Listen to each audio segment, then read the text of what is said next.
आपकी जो टीबिया और फिबुला बोन है और वो जो आपका एंकल जॉइंट बनाते हैं वहां तक कहीं है, ठीक है। उसका डॉर्सम होता है, सोल होता है और टोज होते हैं और डिजिट आता है ग्रेटर टो, जिसको हेलिक्स बोला जाता है, हेलिक्स ना ग्रेटर टो से लेकर मिडिल टो तक। ठीक है, अगर क्लियर है कौन सी चीजें कहां है, तो हम डायरेक्शनल और पोजीशनल टर्म जो specific to lower limb use करेंगे।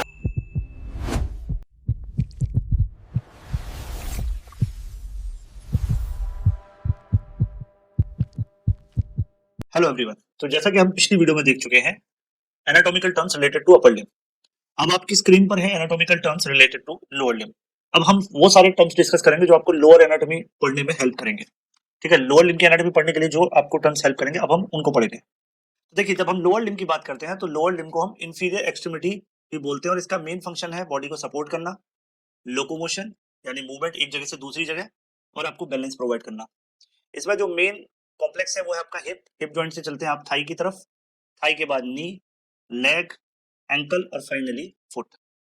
और ये जो लोअर लिम्ब है वो अटैच रहता है आपकी टंग के साथ with the help of pelvic girdle. यही चीज हमने देखा था अपर लिम्ब में। अपर लिम्ब में जो अटैचमेंट था वो किसके थ्रू था? पेक्टोरल गर्डल के थ्रू। लेकिन यहाँ पर किसके थ्रू है? पेल्विक गर्डल के थ्रू। ठीक है, तो चलिए पहले हम रीजन्स को समझ लेते हैं कि लोअर लिम्स को कितने रीजन्स में बांटा गया है। आपके सामने ये टेबल है, इसमें आपको सारी चीजें क्लियर हो जाएंगी। देखिए, सबसे पहले आता है बुटॉक या ग्लूटियल रीजन जिसको हम बोलते हैं। ये posterior to the hip joint वाला रीजन है ना, हिप जॉइंट के पीछे वाला रीजन। और इसमें जो मेन स्ट्रक्चर है वो आपकी ग्लूटियस मसल है और सियाटिक नर्व है। जब आप एनाटॉमी पढ़ेंगे तब ये टर्म्स आपके सामने आएंगे, कौन सी मसल है और कौन सी नर्व है। फिर आता है आपका हिप रीजन। हिप रीजन कौन सा है? अराउंड द हिप जॉइंट जो भी एरिया आता है उसको हिप रीजन बोलते हैं। यहाँ पर मेन है आपकी पेल्विक बोन और फीमर बोन। और फीमर का भी कौन सा हिस्सा? बेसिकली हेड रीजन हम पढ़ते हैं इसमें, इससे रिलेटेड डेटा में। फिर आती है आपकी थाई। थाई में आपकी फीमर बोन की पूरी लेंथ आती है, यानी हिप जॉइंट से लेकर नी जॉइंट के बीच का जो स्पेस है उसमें जो भी स्ट्रक्चर है वो सिर्फ आते हैं। इसमें मेन जो आपकी आती है फीमर मसल आती है, वो फीमर बोन आती है, क्वाड्रिसेप्स मसल आती है और हैमस्ट्रिंग मसल आती है। फिर आता है आपका नी रीजन। नी रीजन को जेनु भी बोलते हैं, क्योंकि नी के जैसी जब आप पढ़ेंगे जैसे जेनु वेरम, जेनु वेलगम, ये जो टर्म है ये नॉक नी नाम का एक डिसीज होता है उसके लिए यूज करते हैं। ठीक है, बिटवीन थाई एंड लेग जो रीजन है उसको बोलते हैं नी रीजन। यहाँ पर मेन बोन है पटेला, और पटेला के अलावा नी जॉइंट के लिगामेंट और उसका जॉइंट कैप्सूल। लेग, लेग को हम क्रूरल रीजन भी बोलते हैं। ये नी से लेकर एंकल के बीच तक का एरिया है। इसमें मेन बोन है आपकी टीबिया, फिबुला, और इंपॉर्टेंट मसल जो होती है यहाँ पर वो होती है काफ मसल इस रीजन की। इसके बाद आता है आपका एंकल रीजन। एंकल रीजन में आपका आ जाता है टार्सल रीजन। टार्सल बोन जहां पर होती है उस जगह पर, between the leg and the foot.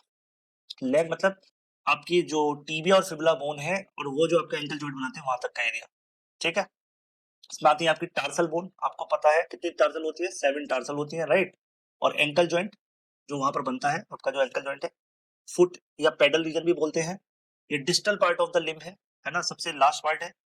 इसमें डॉर्सम होता है, सोल होता है और टोज होते हैं और डिजिट, है ना। पैर की उंगलियों को डिजिट ना बोल के क्या बोलते हैं? टोज। ठीक है, डिजिट या फेरेंजियल रीजन में बेसिकली उनको क्या बोलते हैं? टोज। और इसमें क्या आता है? ग्रेटर टो, जिसको हेलिक्स भी बोला जाता है, हेलुक्स, है ना। ग्रेटर टो से लेकर लिटिल टो, यानी बड़े अंगूठे से लेकर छोटी उंगली तक जो एरिया है वो सबकी जो डिजिट है उसकी, उसको बोलते हैं हम फेरेंजियल रीजन। ठीक है, तो ये रीजन क्लियर हुए आपको। अब रीजन अगर क्लियर है कौन सी चीजें कहाँ है, तो अब हम डायरेक्शनल और पोजिशनल टर्म जो specific to lower limb use करेंगे आप उनको समझते हैं। जैसा हमने टर्म समझा था आपको याद होगा, अपर लिम्ब में प्रोक्सिमल मतलब जो शोल्डर के पास हो, ऐसे यहाँ पर प्रोक्सिमल मतलब जो ट्रंक रीजन के पास हो या जहां से पूरा का पूरा लिम्ब अटैच होता है। जैसे नी इज प्रोक्सिमल टू एंकल। अगर नी और एंकल का रिलेशन देखा जाए हमारे टर्म से, तो नी एंकल के मुकाबले ज्यादा पास है ना। इसी का अपोजिट है प्रोक्सिमल का डिस्टल। डिस्टल का मतलब होता है फार्दर फ्रॉम द ट्रंक, यानी जो स्ट्रक्चर ट्रंक से दूर है। जैसे foot is distal to the नी।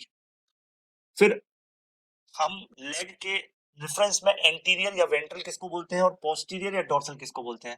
तो देखिए, लिम्ब के फ्रंट पार्ट को यानी पैर के सामने वाले हिस्से को जो सुपाइन पोजीशन में दिखेगा, है ना, सुपाइन पोजीशन में या एनाटॉमिकल पोजीशन में जो दिखेगा ऊपर से, उसको हम बोलेंगे फ्रंट ऑफ द लिम्ब। जैसे पटेला बोन जो है, patella is on anterior side of the knee, knee joint पर सामने की तरफ होती है।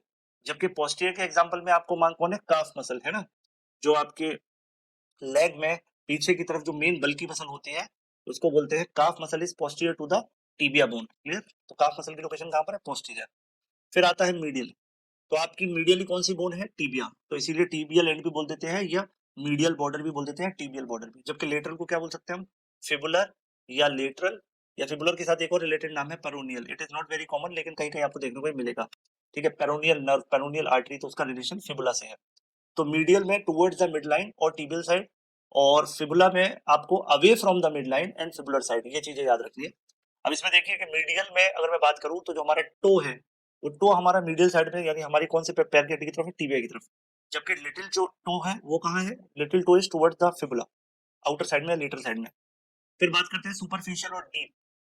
सुपरफिशियल आप जानते हैं, सुपरफिशियल का मतलब है नियर द सरफेस। जैसे वेन्स हमारी सुपरफिशियल होती है, इन पैर की वेन्स में सबसे फेमस है ग्रेट सेफिनस वेन, है ना, जो लोअर लिम्ब में मिलती है आपको ये वेन, बोलते हैं ग्रेट सेफिनस। डीप की मैं बात करूं तो it is away from the surface, यानी डीप आर्टरीज, जैसे फीमोरल आर्टरी है, कहां पर होगी, थाई रीजन में। ठीक है, लेकिन ये डीप स्ट्रक्चर है।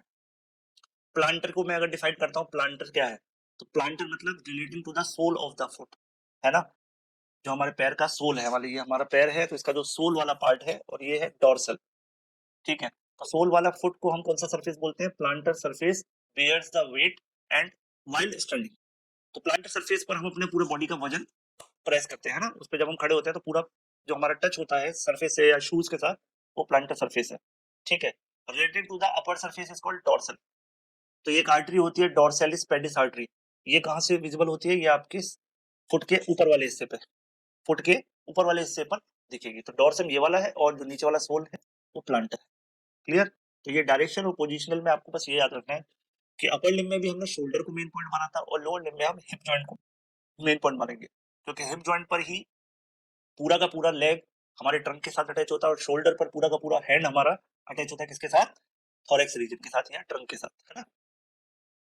अब special terms related to foot, ये टर्म्स केवल फुट में यूज होते हैं और बॉडी के किसी पार्ट के साथ यूज नहीं होते। जैसे वर्ड आपके सामने आता है प्लांटर सरफेस, तो प्लांटर मतलब sole of the foot, foot के इंफीरियर सरफेस के लिए यूज होगा। Dorsal surface top of the foot, superior surface के लिए होगा। डिजिट, डिजिट के लिए क्या, टोज 1 to 5। तो फर्स्ट टू हम किसको बोलते हैं, ग्रेट टो को फर्स्ट बोलते हैं, और लिटिल टू हमारा स्मॉल फिंगर है। ठीक है, हेलुक्स, ये हेलुक्स जो वर्ड है वो ग्रेट या बिग टो के लिए यूज किया जाता है जनरली। कैल्केनियल रीजन मतलब हील एरिया, जो हमारी हील होती है पैर की, उस हील एरिया के रीजन को बोलते हैं कैल्के। कई बार इसमें बहुत ज्यादा पेन होता है कुछ लोगों को, उसको बोलते हैं कैल्केनियल रीजन। मेटाटार्सल रीजन का मतलब between the toes and the ankle, है ना, जहाँ पे हम अपने लेसेस बांधते हैं जूते के फीते, तो वो जो एरिया होता है जहाँ लेसेस बने रहते हैं जूतों में, वो एरिया को बोलते हैं मेटाटार्सल रीजन। टार्सल रीजन जो है एंकल और इन स्टेप एरिया, यानी जूते में जितना एरिया खुला रहता है जहां से हम पैर डालते हैं, और जितने हिस्सा हमारा विजिबल होता है जूते में, वो एक तरीके से मान लीजिए आप टार्सल रीजन। ठीक है, चलिए अब movement related term unique to lower limb को समझते हैं, है ना, यानी मूवमेंट जो केवल लोअर लिम्ब पर हमें देखने को मिलेंगे, अपर लिम्ब पर भी देखने को मिलेंगे, लेकिन लोअर लिम्ब के कुछ कुछ रीजन में कुछ कुछ ही मूवमेंट होते हैं। जैसे फ्लेक्शन आपको कहाँ देखने को मिलेगा, हिप का फ्लेक्शन होता है, नी का फ्लेक्शन होता है, टो का फ्लेक्शन होता है। तो अगर फ्लेक्शन होता है तो इन्हीं तीनों का एक्सटेंशन भी हमको देखने को मिलेगा। एबडक्शन की बात करें तो हिप जॉइंट पर और टोस पर हमें एबडक्शन देखने को मिलता है, तो डेफिनेट सी बात है अगर एबडक्शन होगा तो इन्हीं दो जॉइंटों पे हमें क्या देखने को मिलेगा, एडक्शन। मीडियल या इंटरनल रोटेशन हमें हिप जॉइंट पर देखने को मिलता है केवल, राइट। तो मीडियली जा रही है तो वापस अपनी न्यूट्रल पोजीशन से भी एक्स्ट्रा जा सकती है, तो उसको बोलते हैं लेटरल या एक्सटर्नल रोटेशन, ये भी केवल हिप पर देखने को मिलेगा। और सरकमडक्शन मुझे कहाँ देखने को मिलेगा, हिप जॉइंट पर।